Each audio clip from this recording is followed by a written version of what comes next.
Choisy-le-Roi. Dans cette rue tranquille, à une demi-heure de Paris, les quelques retraités qui l'habitent sont intrigués. Ils n'ont Dieu que pour une villa, au numéro 11. Dans la plus grande discrétion, à l'abri des volets clos, deux hommes se font face. Henry Kissinger, conseiller spécial du président Nixon. Les Ducteau, conseiller spécial du président Ho Chi Minh. De 1970 à 1973, loin du Vietnam, ces deux hommes ont tenu des négociations secrètes à Choisy-le-Roi, à Gif-sur-Yvette et à Saint-Nom-la-Bretèche. Encore aujourd'hui, personne ne sait que les centaines d'heures de leurs entretiens ont été enregistrées. I thought yesterday we had reduced the issues on the text to only 2. To now I find that there are 17. These substantive changes present the gravest difficulties for us in terms of good faith.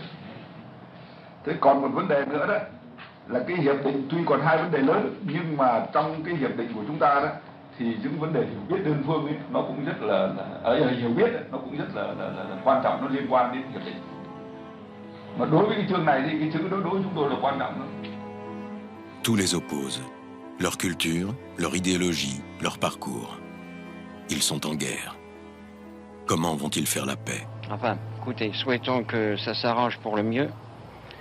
Cette histoire de guerre qui commence à être fort longue.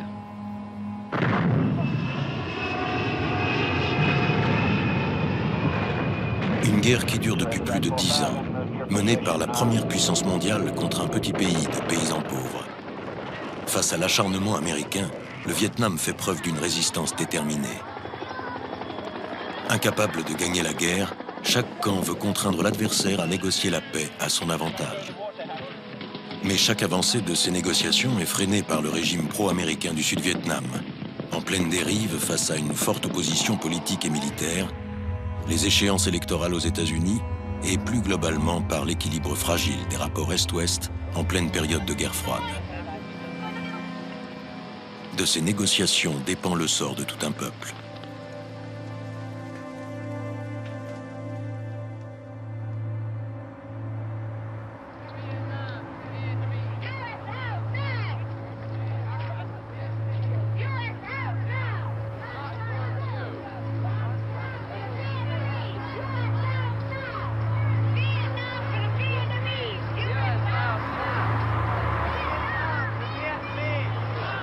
Deux ans avant la première rencontre entre les Ducteau et Henry Kissinger, une nouvelle force politique s'impose dans cette guerre, l'opinion publique américaine.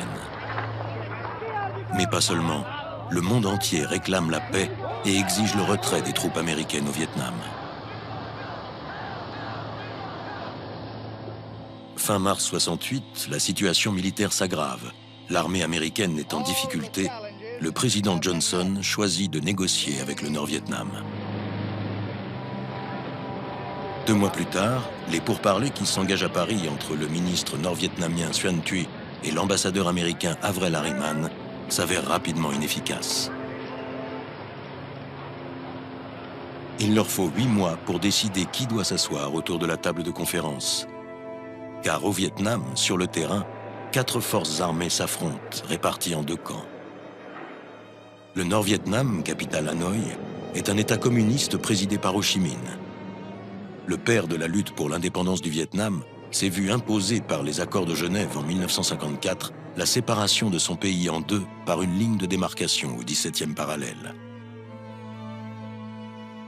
Hanoï soutient l'opposition sud-vietnamienne. Au sud, le régime anticommuniste de Saigon, porté à bout de bras par l'armée américaine.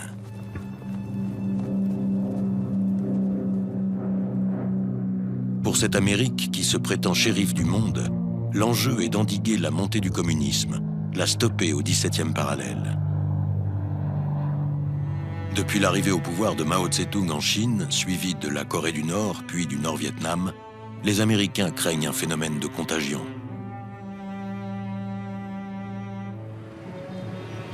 Pour Hanoï, quel est l'enjeu? Ce que nous demandions, c'est ce que revendiquait le président Ho Chi Minh, l'indépendance et la liberté. Que les États-Unis se retirent et que l'administration de Saïgon s'en aille. Mais le régime du sud de Saïgon voulait une scission et se constituer en nation séparée. Ho Chi Minh a dit non. Nous sommes une seule nation, un seul peuple. Fin 68, lorsque se déroulent les négociations officielles avenue Kléber à Paris, cette stratégie de l'endiguement a déjà coûté très cher aux Américains.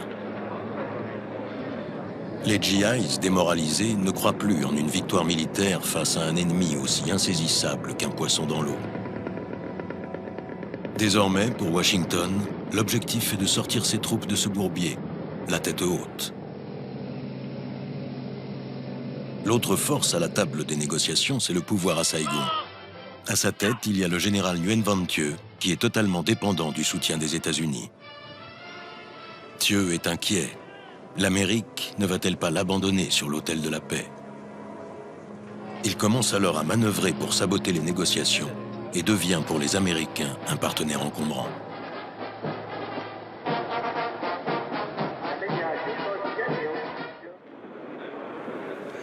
Nous autres, Sud-Vietnamiens, nous ne voulons pas nous opposer à ces conversations parce qu'on va nous accuser, n'est-ce pas, de travailler contre la paix.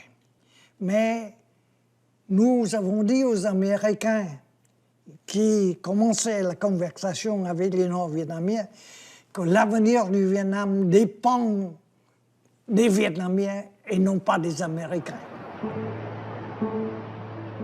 Dernière pièce de l'échiquier, la 4e force militaire, le FNL, Front National de Libération. Surnommé le Viet Cong par ses adversaires, il crée sa branche politique, le GRP, Gouvernement révolutionnaire provisoire, représenté à Paris par Madame Nguyen Thi Binh. Maquisarde de la première heure, ancienne détenue politique à Saïgon, elle est la voix de la résistance armée qui contrôle une partie du Sud-Vietnam et partage avec Hanoï le même objectif, obliger les Américains à quitter le Vietnam et faire tomber le régime de Thieu.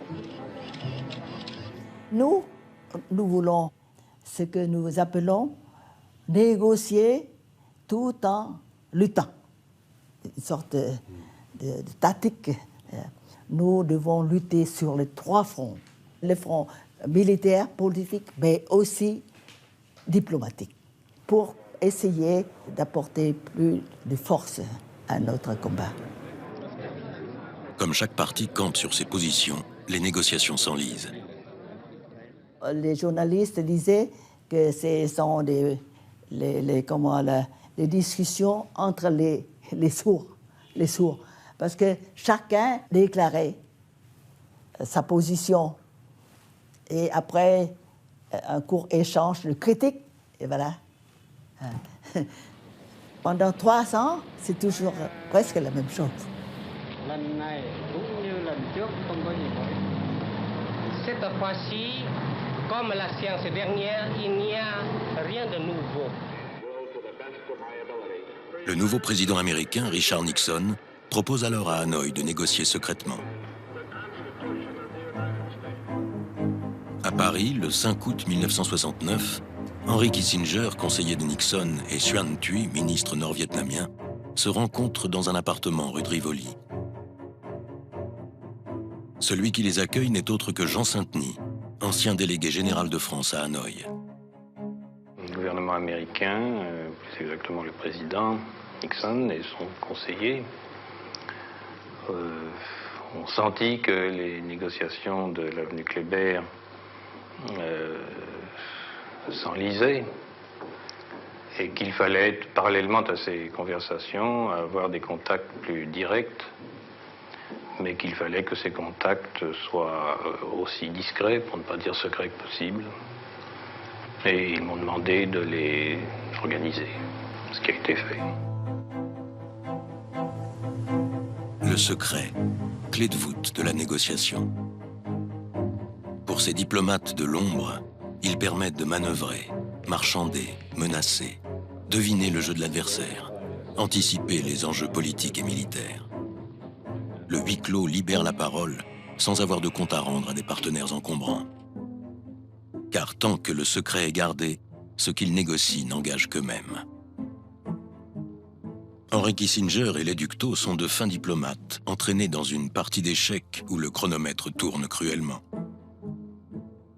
Kissinger sait que l'Éducto a combattu les Français et a été torturé au bagne de Pulo Condor, qu'il est haut placé à la direction du Parti communiste du Vietnam, mais il ignore qu'il a devant lui un maquisard, un des responsables de l'armée de libération qui vient tout juste de quitter la zone des combats au Sud-Vietnam.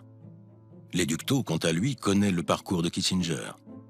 Sa fuite de l'Allemagne nazie dans les années 30, sa proximité avec Nixon, son profil d'intellectuel, professeur à Harvard, un homme public, habitué des lumières du grand monde. Mais la première rencontre entre Kissinger et l'Éducto est retardée par un événement majeur. À Hanoï, le 2 septembre 1969, Ho Chi Minh meurt. À son chevet, l'Éducto et les autres dirigeants du pays. En pleine guerre, des funérailles nationales sont organisées. Le décès du leader emblématique va-t-il influer sur le moral des combattants, se demande Washington. En ces jours de deuil, tout un peuple se fait l'écho de ce que clamait Ho Chi Minh. Jamais, jamais les Américains ne nous vaincront.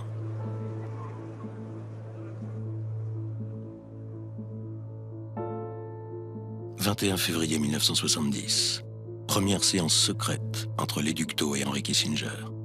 C'est la délégation vietnamienne qui reçoit, dans une villa qu'elle a louée bien loin de l'avenue Kléber, au 11 rue d'Arte à Choisy-le-Roi. Le rendez-vous est fixé à 9h30. L'Éducto, prévoyant et méticuleux, arrive en avance.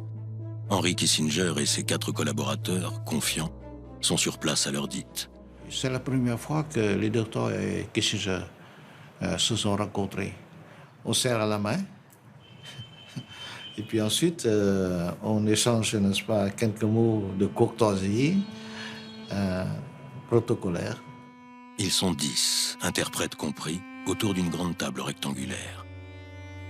Les 2 délégations se font face, les volets sont fermés, une ambiance feutrée, loin du tumulte de la guerre.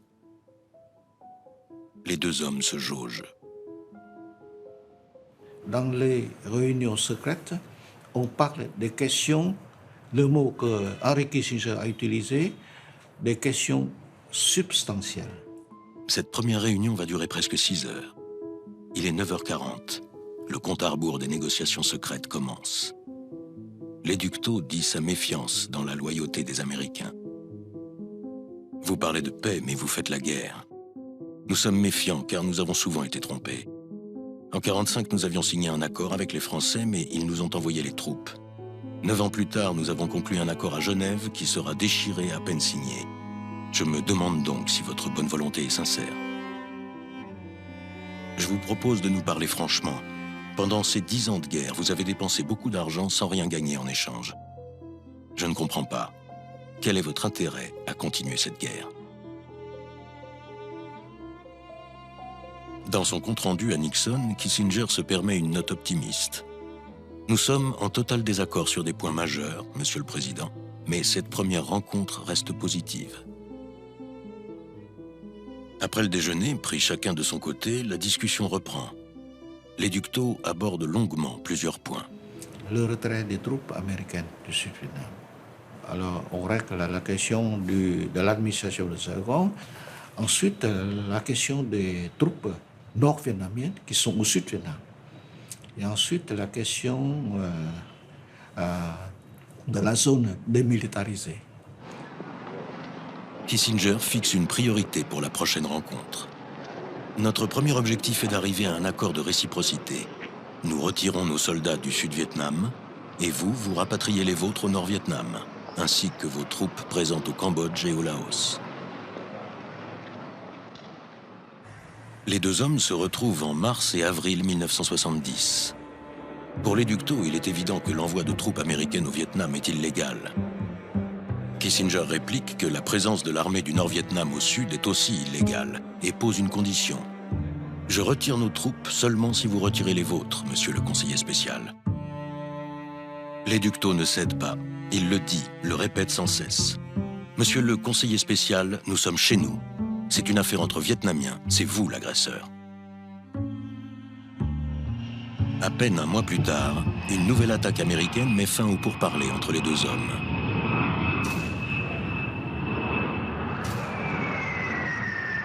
Le 29 avril 1970, les B-52 bombardent massivement l'est du Cambodge, le long de la frontière avec le Vietnam. Ils feront de même quelques mois plus tard au Laos. Objectif, détruire le quartier général de l'état-major nord-vietnamien et du FNL. Couper la piste Ho Chi Minh. Une piste Ho Chi Minh devenue un réseau de plusieurs milliers de kilomètres. Un cordon ombilical entre le nord et le sud, par où transite du ravitaillement, du matériel militaire et des troupes. Un réseau de pistes que les Américains bombardent en vain depuis 10 ans.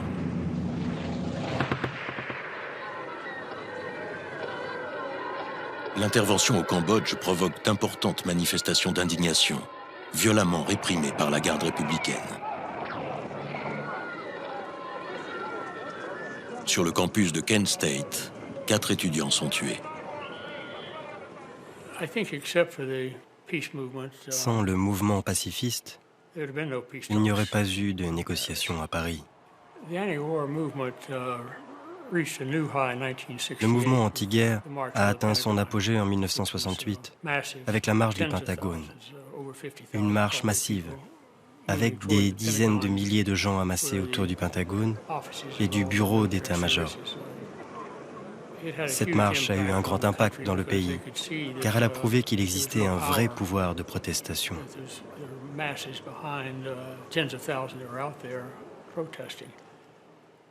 Les gens voulaient la paix. Ils voulaient l'arrêt des tueries au Vietnam.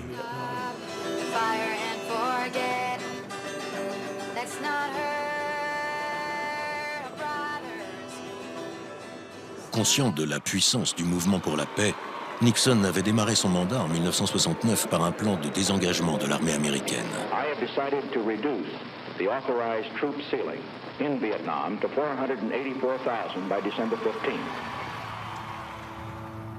Barrer la route au communisme n'est plus la priorité du moment, car l'Amérique a perdu beaucoup de son crédit et de son prestige dans le monde. Richard Nixon veut quitter le Vietnam, mais doit le faire dans l'honneur, sans humiliation, pour redorer le blason américain. Un premier retrait de 50 000 hommes sur un effectif de 536 000. À ce rythme, le Vietnam est loin d'être en paix. Les soldats sud-vietnamiens doivent prendre le relais des Américains.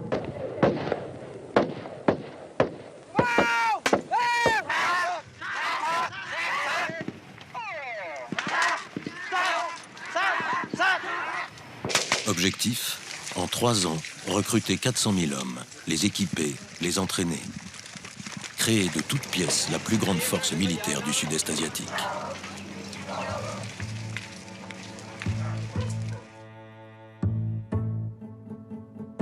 Plus d'un an s'est écoulé quand Henry Kissinger et l'Éducto se retrouvent en juillet 71. Cette paix tant attendue se rapproche-t-elle? Cherche-t-il à gagner du temps? Leur stratégie n'a pas changé. Hanoï exige le retrait total des troupes américaines et Washington joue la montre par le retrait progressif de ses soldats au fur et à mesure que les rangs de l'armée de Saigon se renforcent. Du temps pour Hanoï et le FNL de reprendre leur souffle après des mois de combat, probablement. Les conversations à Paris entre Kissinger et Tho, ils continuaient parce que les Nord-Vietnamiens, ils ont l'habitude de ce qu'on appelle en vietnamien, pour parler et offensive militaire en même temps. On se dispute le terrain, on peut dire ça. Nous avons aussi des années très dures, hein? À la fin de 69, 70, et même début de 111, parce que les armements américains aussi sont très martillés. Hein? Pendant 10 ans, jusqu'en 1971, des dizaines de milliers de tonnes de produits chimiques hautement toxiques, dont l'agent orange contenant de la dioxine, sont déversés au Sud-Vietnam.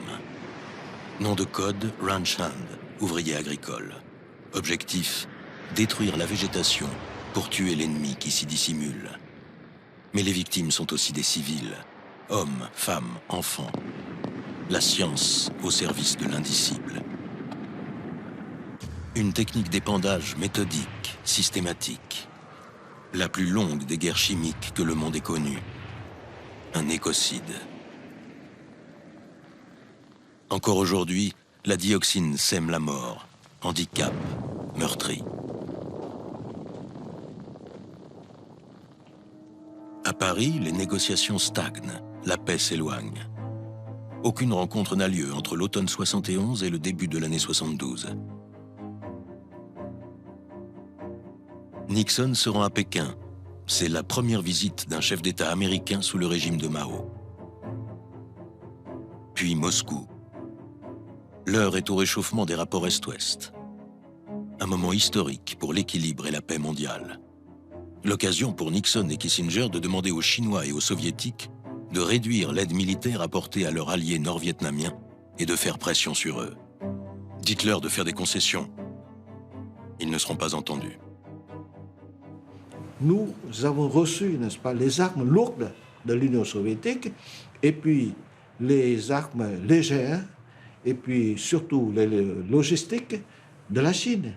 Mais nous utilisons les armes pour mener notre guerre à nous, et non pas avec la présence ou bien la participation des soldats étrangers sur notre terre. Au Vietnam, c'est une guerre de libération et non pas une guerre internationale, une guerre mondiale. En 2 ans, les ducs Tho et Henry Kissinger se rencontrent une dizaine de fois, toujours secrètement. Ces face-à-face peuvent-ils réellement mettre fin au conflit? Ils les obligent, en confrontant leurs arguments, à dessiner un projet de paix. Ils ont appris à se mesurer, à relever les qualités et les faiblesses de l'adversaire, à cerner sa psychologie, tester sa pugnacité.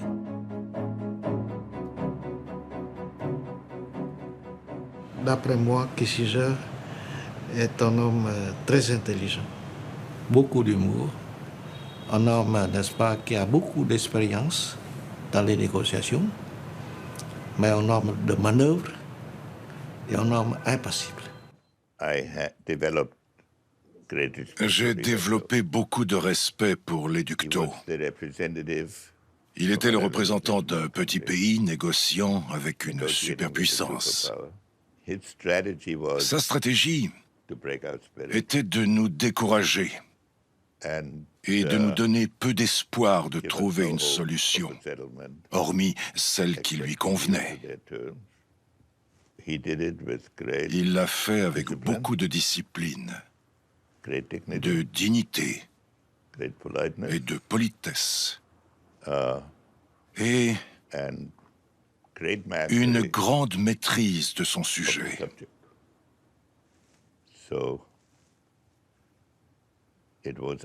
C'est dommage de l'avoir eu comme adversaire. Il était dévoué au pouvoir communiste et à l'idéologie marxiste.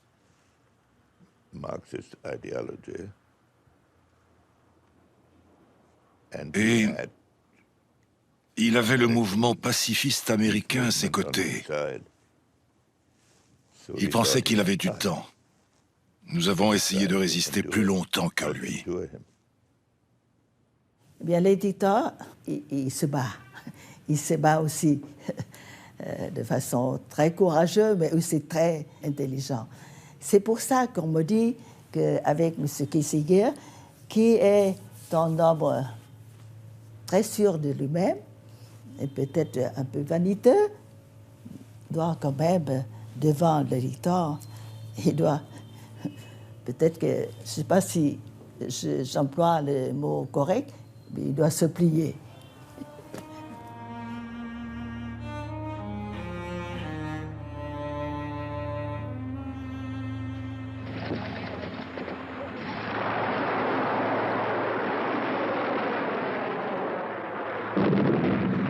L'offensive militaire du printemps 72, les Nord-Vietnamiens ont conquis la province de Quang Tri.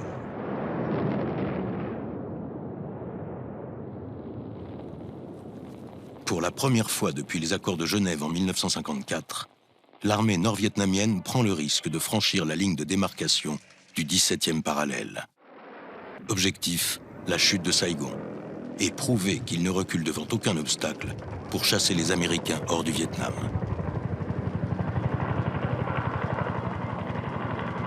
Pour montrer sa volonté de ne rien céder, Nixon réplique.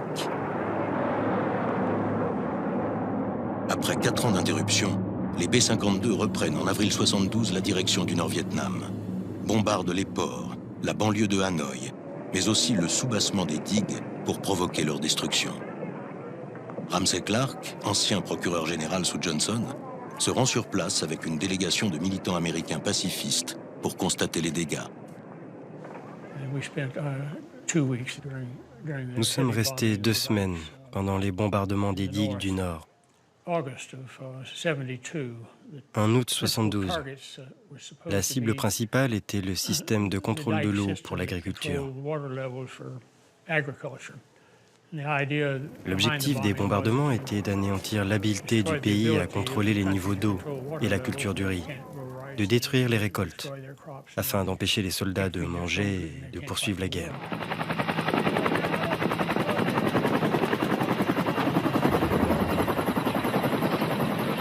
L'armée saigonaise, soutenue par la puissance de feu américaine, reprend le contrôle une à une des villes perdues. 6 mois de combat et un statu quo, ni vainqueur ni vaincu. Démonstration est faite que seules des négociations politiques peuvent déboucher sur la paix. Monsieur Kissinger a commencé à venir à Paris rencontrer d'autres personnes dans le plus grand secret. Je puis vous dire maintenant que nous y avons aidé et que j'y ai même personnellement aidé. Et que, chose curieuse en France, le secret a été parfaitement gardé. Et puis un jour, on est passé, pas de notre fait, du secret au discret. C'est-à-dire qu'on ne cache plus les rencontres. Simplement, on ne dit pas ce qui s'y passe. Les négociations reprennent alors le pas sur la guerre. Les 2 hommes vont se revoir à partir de juillet 1972. Nixon, à l'approche des élections présidentielles, veut accélérer le processus de paix, et Hanoï le sait. Comme les réunions secrètes sont maintenant connues de la presse, les négociateurs doivent changer de lieu. Le Parti communiste français, qui soutient les Nord-Vietnamiens, met à leur disposition la villa ayant appartenu au peintre Fernand Léger à Gif-sur-Yvette. Ce jour-là, moi, je suis présent à Gif-sur-Yvette. On laisse à Kissinger de parler d'avance. Et Kissinger, revue de Saigon, n'apporte aucun progrès sur nos demandes. Après cela, M. Léductor passe à Kissinger un document en anglais. Et d'autre part, M. Léductor explique l'essentiel du draft, du document. Mais le problème le plus nouveau de ce jour-là, c'est que nous acceptons que le gouvernement de Thieu reste. Pour Hanoï, est-ce vraiment une concession? Leur seul objectif n'est-il pas le départ des Américains et la réunification du pays? Thieu ou pas Thieu, une fois les GIs partis, ce sera une affaire entre Vietnamiens. Kissinger et les membres de la délégation américaine, ils disent comme ça. Monsieur Léductor, vous nous avez passé un document très important. Et le lendemain, qu'est-ce qu'il donne la condition? Nous avons regardé et il accepte plus de 80% de nos productions. Le 20 octobre, on est arrivé à un accord que Nixon considère excellent. We believe that peace is at hand. À Washington, Henry Kissinger avait dit « Peace is at hand ». c'est-à-dire que la paix est à la portée de notre main. Ce projet d'accord était très, très anti-sud-vietnamien et très favorable aux nord-vietnamiens. C'est-à-dire que si l'accord est conclu, les nord-vietnamiens continuent à avoir des troupes au sud-vietnamien. Alors que nous autres Vietnamiens, nous voulions que toutes les troupes nord-vietnamiennes se retiraient du Sud-Vietnam pour rentrer au Vietnam, au Nord-Vietnam.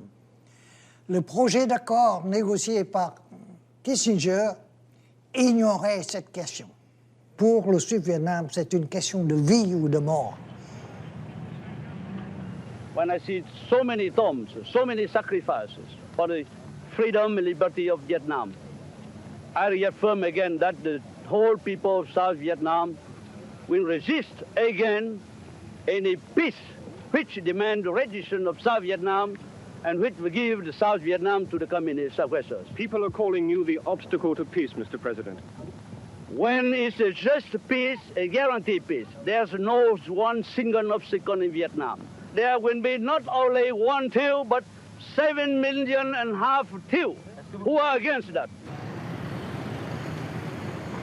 À Saigon, Henry Kissinger s'emploie à convaincre le président Thieu qu'il faut faire preuve de souplesse. Il lui confirme leur engagement au Sud-Vietnam. Back in 1968, when with the very best of intentions, the previous administration entered into a bombing halt of North Vietnam. And everybody thought we were going to have peace now, but we didn't have it down. We didn't have it understood. We're not going to make that mistake again. We are going to have the kind of agreement which will end this war and build the foundation for a lasting peace that we can enjoy in that part of the world and all over the world. I say it shall be peace with honor and not peace with surrender for the United States of America. Après le refus de Thieu, Nixon donne un message à Hanoï, nous demande de continuer la conversation. C'est pourquoi le 11 novembre, on s'est réunis à Chief-Yvette la deuxième fois. Ils ont proposé environ 70 amendements sur des questions très importantes. C'est-à-dire, ils demandent de nouveau le retour des troupes nord-vietnamiennes dont nous sommes pas d'accord. C'est Nguyen Van Thieu qui impose ces amendements. Il ne veut pas se retrouver seul face à ses ennemis. Nixon et Kissinger le savent et s'attendaient au refus de Saigon. Mais le président américain est en campagne pour un second mandat. Il veut être l'homme qui a fait la paix au Vietnam.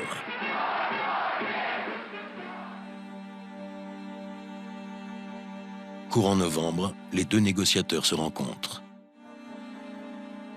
Les Duc Tho refusent de sacrifier l'accord d'octobre que Nixon trouvait, il y a quelques jours encore, excellent. Washington est face à un dilemme. Soit abandonner Saigon en revenant à l'accord précédent, soit tenir tête à Hanoï, au risque de s'enliser de nouveau dans la guerre. Au fil de leurs entrevues, les amendements de Thieu tombent un à un.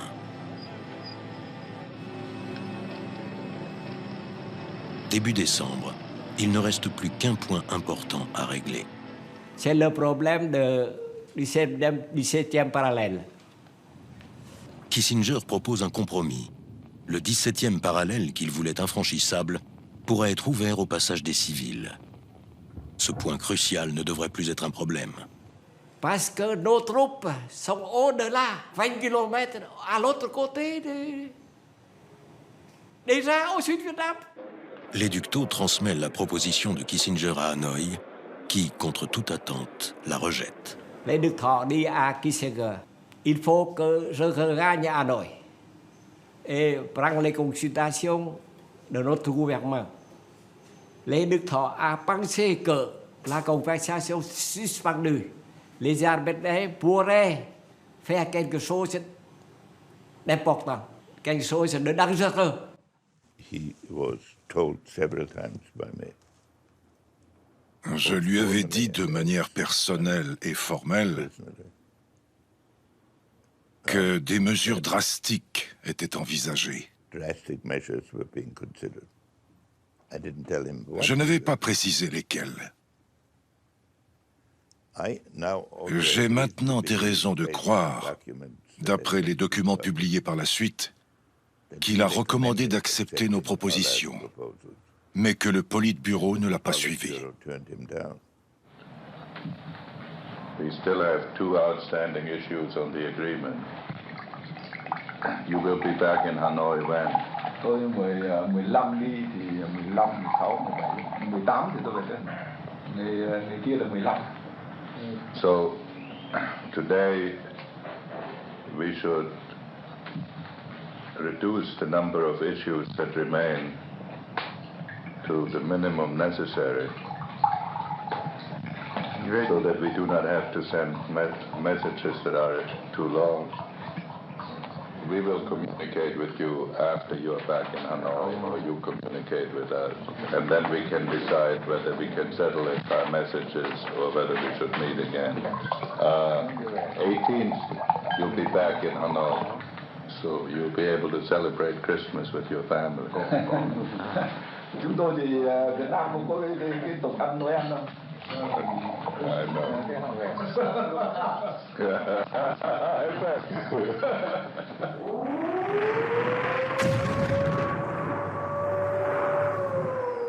Alors que Kissinger vient de lui souhaiter un bon Noël en famille, une pluie de bombes s'abat sur Hanoï dès son arrivée.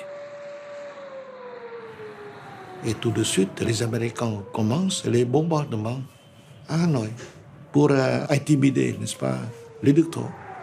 Malgré l'annonce d'un accord de paix imminent, pendant 12 jours, des centaines d'avions bombardiers, dont 120 B-52, déferlent sur le Nord-Vietnam. L'opération Linebacker II est la plus terrifiante de la guerre. Les négociations de novembre et décembre nous avaient persuadé, Nixon et moi, que les Nord-Vietnamiens pensaient pouvoir exploiter les divergences entre le Sud-Vietnam et nous.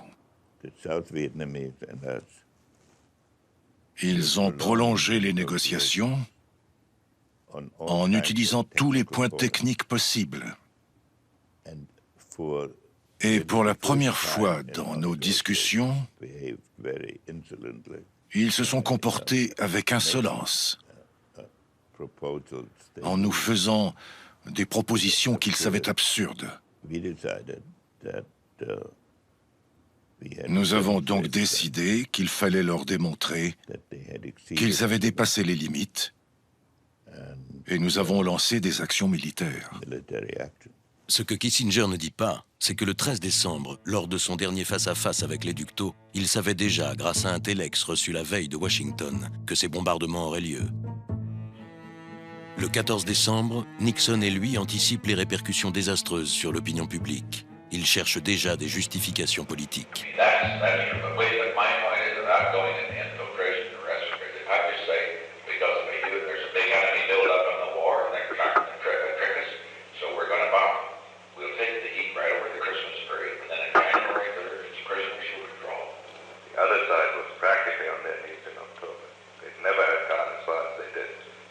Not a bad agreement, it's a good agreement if it's observed.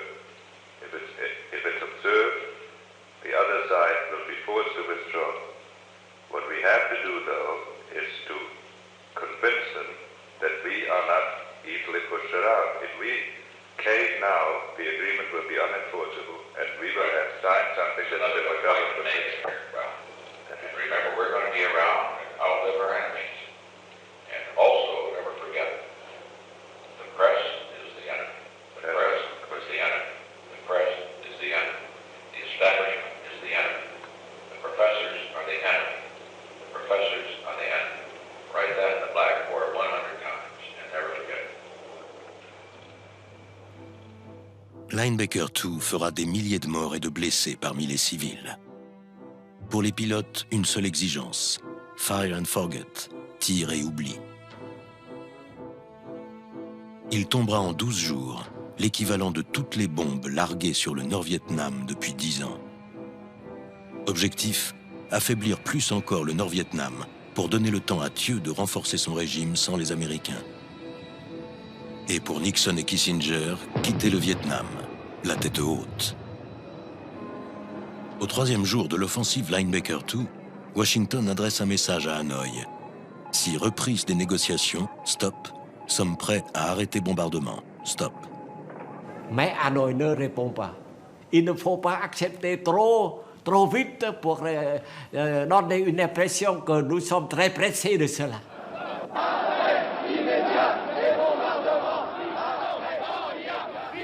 Avec les bombardements de B-52 sur Hanoï, Haiphong, pendant ces 12 jours, eh bien, ils ont soulevé la colère, le mécontentement de tout le peuple, y compris les gouvernements alliés des États-Unis comme le gouvernement d'Angleterre. À mon avis, ces bombardements de B-52, et par là, ils voulaient réellement reposer certains problèmes dans l'accord de Paris. Ils voulaient quand même. Parce que je pense que comme le texte des accords, je crois, n'était pas favorable pour les États-Unis, pour la politique, tout d'abord. Et deuxièmement, à mon avis, ils voulaient quand même affaiblir le Nord-Vietnam avant leur départ. Après l'opération Linebacker II, ils ont décidé de reprendre les négociations et de résoudre les questions en suspens plus rapidement, en suivant des directions plus compatibles avec nos propositions. Ils disent que alors nous sommes sous la pression des bombardements de B-52. C'est pour cela qu'en janvier 1973, nous proposons de revenir à la table de conférence. Ce n'est pas vrai. Nous savions que les bombardements ne pouvaient pas changer le problème et que les Américains seraient obligés de reprendre les négociations. Après l'arrêt des bombardements, nous sommes retournés à Paris, prêts à les recevoir. Il était temps de conclure l'accord. Linebacker II a violemment ébranlé le processus de paix qui semble devenu impossible. Pourtant, une nouvelle rencontre secrète est finalement fixée au 8 janvier. Les ducs Tho et Henry Kissinger se retrouvent dans une atmosphère plus que tendue.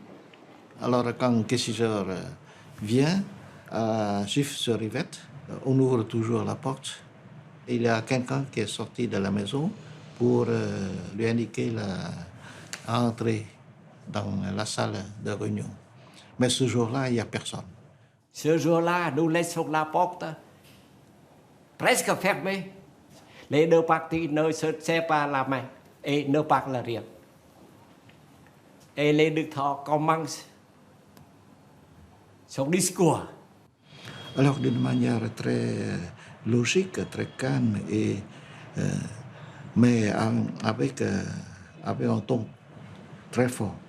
Condamne Nixon, condamne le gouvernement américain, condamne les bombardements américains, condamne l'attitude de Kissinger, condamne tout. Très, très sévère. Tôi nhớ cái hôm mà 12 gặp ông cuối cùng thì cái vấn đề khu quân sự thì cũng đã giải quyết thì về cơ bản tuy là còn một đôi vị trí khác nhau nhưng mà để giải quyết và về vấn đề chi tiết. Và chúng tôi trước khi về tôi đã nói với ông rằng là tôi về trong 12 ngày là cùng để mà trao đổi với chính phủ. Mà việc trao đổi đó là một sự cần thiết vì chúng tôi đó là phải ở xa, chúng tôi về cần phải có cái báo cáo và xin ý kiến để mà giải quyết một các vấn đề. Trước khi về tôi cũng đã nói chuyện với ông và nói nghe chuyện riêng với ông. Ông lấy cái cớ đó để ném bom trả lại miền Bắc Việt Nam. Giữa cái lúc mà tôi vừa về đến cái nhà, việc đón tôi là các ông đón tôi đến Hà Nội có thể nói rất là lịch sự. Và tôi có thể nói được rằng là một cái hành động của các ông rất là trắng trợn và thô bạo. Các ông tưởng làm như vậy để có thể khuất phục được chúng tôi. các ông làm rõ. Nhân dân chúng tôi cũng không hề tiếp đạo. Vậy cái mục đích của các ông để khuất phục chúng tôi, để ép chúng tôi thì được phù phối. Và các ông đã không những thất bại mà để làm cái cuộc đàm phán thêm khó khăn thêm, kéo dài và khó khăn thêm. Chính các ông đã làm cho danh dự nước Mỹ đã bị ven hồ. Bây giờ là các ông muốn giải quyết hòa bình thì chúng tôi giải quyết hòa bình. Các ông muốn tiếp tục chiến tranh thì chúng tôi tiếp tục đánh, không hề bao giờ tiếp tục khuất phục. Kissinger, il est dans une position, n'est-ce pas, assez délicate. Alors il s'est assis et écouté. J'ai entendu que Kissinger a dit cela. Monsieur les Đức Thọ, je vous prie de parler moins fort parce que les journalistes en dehors vous entendent tout et ils disent que vous blâmez la partie américaine. Il aurait dû être en colère. En réalité, il a été très aimable, très flexible et soucieux de régler nos différends. Il n'y a pas eu d'accusation. C'était un professionnel. Pourquoi? Parce qu'ils avaient décidé pour leurs propres raisons qu'ils n'étaient plus en mesure de tenir la guerre seuls. Ils venaient d'être battus lors d'une grande offensive. Après les bombardements d'Hanoï, ils avaient peur. Et ils avaient décidé dès octobre d'arrêter la guerre. Parmi toutes les séances entre Kissinger que j'ai pu assister, c'est la séance la plus tendue, la plus sévère. Une fois Kissinger dit que si nous n'arrivons pas à la conclusion, je crois que les bombes continuent à tomber. Les Đức Thọ, je vous arrête. Nous n'avons pas peur de tout. Maintenant, vous dites comme ça, il vous faut retirer votre parole.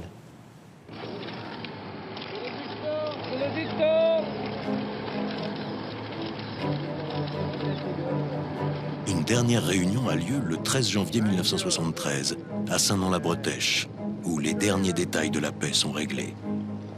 C'est la fin de leur pourparlers secret, au terme de 45 séances de travail en 3 ans.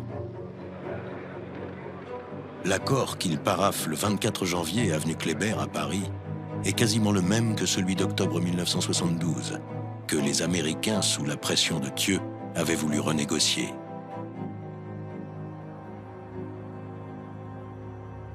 Le 27 janvier 1973, les accords sont officiellement signés par les 4 protagonistes du conflit, avenue Kléber.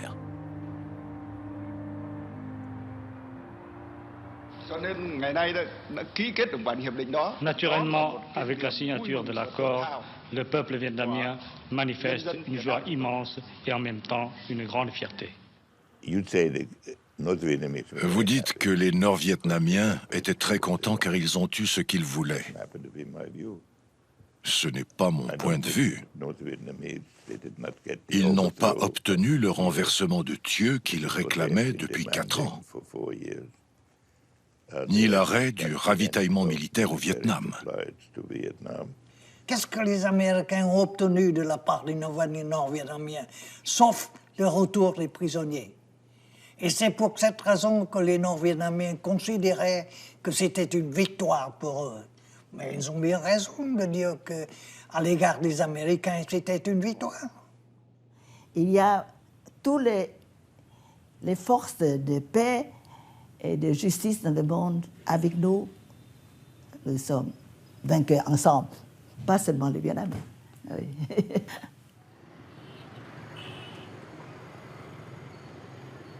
Les accords de Paris ne seront pas respectés.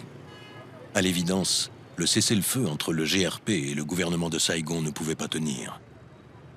Comment avoir pu espérer que sur un même territoire, le Sud-Vietnam, cohabitent 2 gouvernements, 2 administrations, 2 armées? À peine signée, la guerre a repris. Une guerre qui prendra fin avec la chute de Saigon le 30 avril 1975. Quand l'Éducto et Henry Kissinger sont nommés ensemble pour le prix Nobel de la paix, l'Éducto le refuse. Il ne veut pas que l'on confonde la victime et l'agresseur.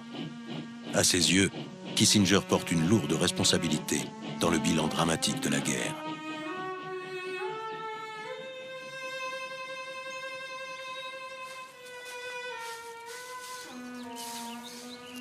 Entre ombre et lumière, l'histoire de la diplomatie secrète esquisse ses succès et ses échecs, parfois dévoilés, souvent cachés.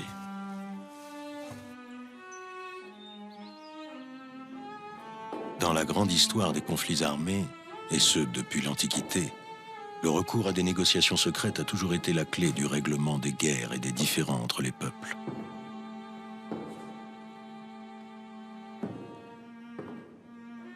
Les pourparlers secrets entre l'Éducto et Henry Kissinger ont duré 3 ans. 3 ans durant lesquels ces hommes ont tenu entre leurs mains le destin de leur nation.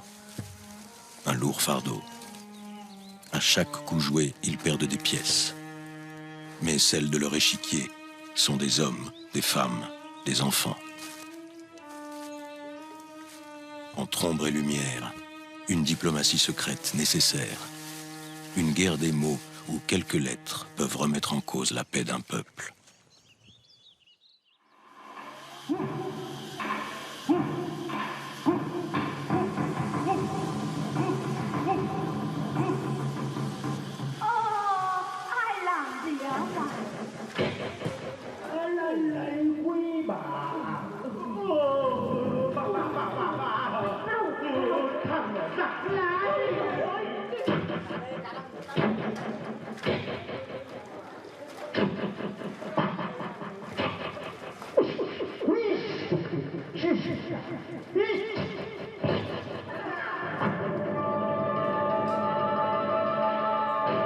Quyết định đánh ngay trở